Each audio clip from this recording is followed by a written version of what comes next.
اچھا، اب اس نے جو ہے بہت سارے کاغذ پھٹ گئے. اب وہاں پہ جو ہے وہ اتفاق سے سارے قدیمہ کی ماہرین کی ٹیم آئی ہوئی تھی. انہوں نے وہاں پہ وہ گئے اور ان کاغذوں کا مطالعہ کیا، اور اس کے بعد جو ہے وہ ان کو جو ہے وہ مغربی ماہرین، لیکن وہاں کے جو حکمران تھے انہوں نے کہا کہ یہ ہمارے ہیں.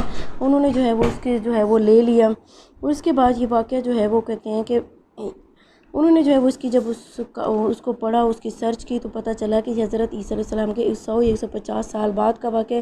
یہ کوئی صاحب ایمان یا صاحب توحید شخص تھا. جب اس پر ظلم ہوا تو اس نے اپنا گھر بار وغیرہ جو ہے وہ چھوڑ دیا، اور اس کو ہوا کہ یہ جو ہے یہ نہ ہو کہ یہ علمی خزانہ جو ہے وہ ضائع ہو جائے. اس نے چھپا دیا، اور اس نے کہا کہ جب حالات جو ہے وہ صحیح ہو جائیں گے تو واپس آ کر لے جاؤں گا. لیکن وہ شاید لینا بھول گیا، جو بھی ہوا، لیکن وہ اپنے جو ہے وہ اس کتب خانہ کو جو ہے وہ اس کو حاصل کرنے کا موقع نہ ملا.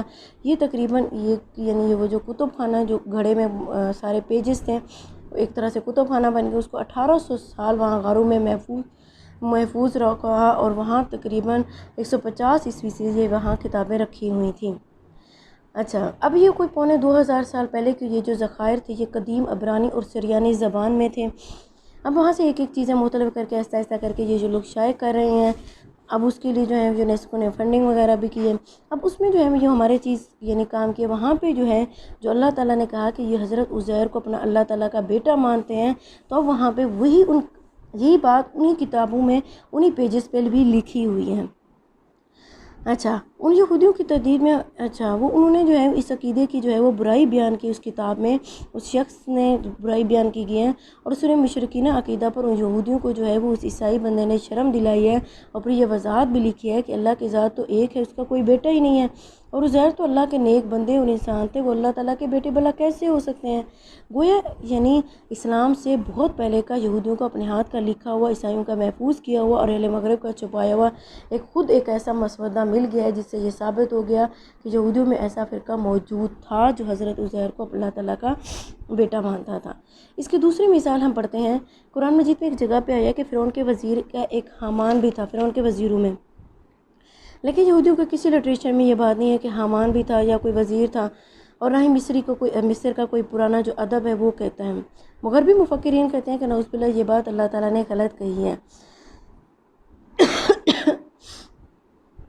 اچھا، اب یہ کیا ہوا کہ کچھ سال پہلے مصر سے جو ہے وہ قدیم اس طرح کی دستاویزات نکلنا شروع ہوئیں، کاغذ پرانے جو ہے وہ نکلے، اور قدیم فرعونوں کے بارے میں بہت ساری معلومات جمع ہونا شروع ہوئیں.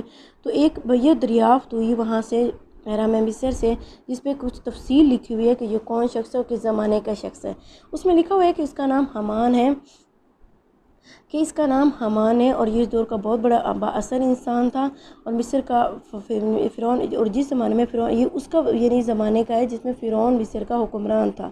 اس سے قرآن پاک کی جو ہے وہ بیان کی تصدیق ہو گئی کہ فرعون کا وزیر جو تھا حامان تھا. اچھا، اس طرح سے قرآن مجید کی اور چیزیں جو ہیں وہ بہت ساری ہیں جو اہل مغرب انکار کر دیتے ہیں، لیکن قرآن مجید جو ہے وہ واضح طور پہ بیان کر دیتا ہے، اور بعد میں اس کی تصدیق ہو جاتی ہے. لیکن یہ بات یاد رکھنی چاہیے کہ اگر اہل مغرب انکار کریں یا نہ کریں، قرآن پاک میں جو بھی چیز ہے وہ کیا ہے، شک و شبہ سے بالا تر ہے. اور اس کے علاوہ کیوں اس کی مثال ایسے ہی ہے جیسے اگر کوئی گلاب کے پھول کی خوشبو کو مانے یا نہ مانے، خوشبو تو بہرحال اس کی ہوتی ہے. چاہے اب یہ اللہ تعالیٰ کے پاس ہے، اب اللہ تعالیٰ کی دینے کے کسی کو اللہ تعالیٰ استطاعت دے، اللہ تعالیٰ کسی کو ہمت دے کہ اس کو سونگھ سکے، اور کسی کو جو ہے وہ اس کو ختم کر دے. جزاک اللہ خیر.